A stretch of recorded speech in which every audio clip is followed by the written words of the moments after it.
اجازه میگم این همه شما از ما سوال میپرسید، میشه ما هم یه سوال از شما بپرسیم؟ چرا دخترها خدمت نمیرن؟ چون که خانم‌ها هیچ وقت لباس یه دست نمیپوشن.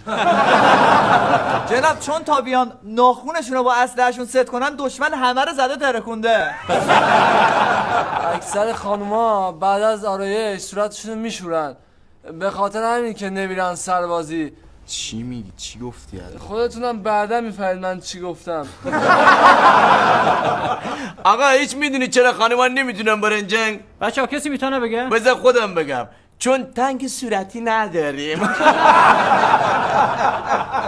فکر کن جنگ شده، درگیری شده، روبروی خانم دشمنا وایسادن، کل گروهان و گردان هم دارن اصرار میکنن به خانم که شلیک کن. خانم شلیک نمیکنه. میدونی چرا؟ چون خانم‌ها دلرمن؟ نه، چون تو این خودتله رو مهسا برداری.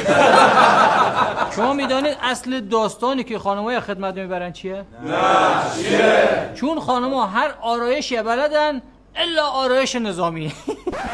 مزاح کردم ببخشید. آقا شما میدونی خانم‌ها تو چه جنگی مهارت دارن؟ نه.